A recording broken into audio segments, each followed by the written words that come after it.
ನಿರೂಪಕನಾಗಿ ನಂತರ ಸಿನಿಮಾಗಳಲ್ಲಿಯೂ ನಟಿಸಿ ಖ್ಯಾತಿ ಪಡೆದ ನಟ ಅಶೋಕ್ ಶರ್ಮಾ. ಜೀ ಕನ್ನಡ ವಾಹಿನಿಯಲ್ಲಿ ಪ್ರಸಾರವಾಗುತ್ತಿರುವ ಸೀತಾರಾಮ ಧಾರಾವಾಹಿಯಲ್ಲಿ ಸ್ನೇಹಿತನ ಪಾತ್ರವನ್ನ ಅಶೋಕ್ ನಿಭಾಯಿಸುತ್ತಿದ್ದಾರೆ. ಜೀ ಕುಟುಂಬ ಅವಾರ್ಡ್ಸ್ ಕಾರ್ಯಕ್ರಮದಲ್ಲಿ ಸೀತಾರಾಮ ಧಾರಾವಾಹಿಯ ಅಭಿನಯಕ್ಕಾಗಿ ಅಶೋಕ್ಗೆ ನೆಚ್ಚಿನ ಗೆಳೆಯ ಪ್ರಶಸ್ತಿ ಲಭಿಸಿದೆ. ರಾಕಿಂಗ್ ಸ್ಟಾರ್ ಯಶ್ ಮತ್ತು ಅಶೋಕ್ ಹಳೆಯ ಸ್ನೇಹಿತರು.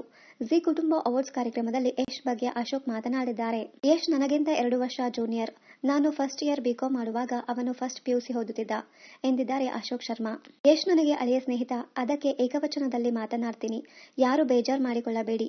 ಒಂದೇ ಡ್ಯಾನ್ಸ್ ಗ್ರೂಪ್ ನಲ್ಲಿ ಡ್ಯಾನ್ಸ್ ಮಾಡುತ್ತಾ ಇದ್ವಿ ನಾವಿಬ್ರು ಎಂದು ಹಳೆಯ ನೆನಪುಗಳನ್ನ ಮೆಲುಕು ಹಾಕಿದ್ದಾರೆ ಅಶೋಕ್. ನನಗೆ ಇವತ್ತು ಸಿನಿಮಾದಲ್ಲಿ ಏನಾದರೂ ಒಳ್ಳೆಯ ಹೆಸರು ಬಂದಿದೆ ಎಂದರೆ ಅದಕ್ಕೆ ಯಶ್ ಕಾರಣ ಎಂದು ಅಶೋಕ್ ಶರ್ಮಾ ತಿಳಿಸಿದ್ದಾರೆ. ನಾನು ಖಾಸಗಿ ವಾಹಿನಿಯಲ್ಲಿ ನಿರೂಪಕನಾಗಿದ್ದಾಗ ಏನ್ ಮಾಡ್ತಾ ಇದ್ದೀಯಾ ನೀನೊಬ್ಬ ನಟ ಅಂತ ಚಿತ್ರರಂಗಕ್ಕೆ ನನ್ನನ್ನ ಕರೆದವನು ಯಶ್ ಎಂದಿದ್ದಾರೆ ನಟ Ashok. Googly, Gajakesari, mister and missus Ramachari ಸಿನಿಮಾಗಳಲ್ಲಿ ಅಶೋಕ್ಗೆ ಚಾನ್ಸ್ ಕೊಡಿಸಿದ್ದು ನಟ ಯಶ್. ರಾಕಿಂಗ್ ಸ್ಟಾರ್ ಯಶ್ ಅಭಿನಯದ ಕೆಜಿಎಫ್ ಸಿನಿಮಾದಲ್ಲಿಯೂ ಅಶೋಕ್ ಒಂದು ಮಹತ್ವದ ಪಾತ್ರಕ್ಕೆ ಬಣ್ಣ ಹಚ್ಚಿದ್ದರು. ಇನ್ನಷ್ಟು ಕನ್ನಡ ಧಾರಾವಾಹಿ ಹಾಗೂ ಬಿಗ್ ಬಾಸ್ ಕನ್ನಡ ಸೀಸನ್ 10ರ ಡೈಲಿ ಅಪ್ಡೇಟ್ಸ್ಗಾಗಿ ಚಾನೆಲ್ ಅನ್ನ ಸಬ್ಸ್ಕ್ರೈಬ್ ಮಾಡಿ. Thank you.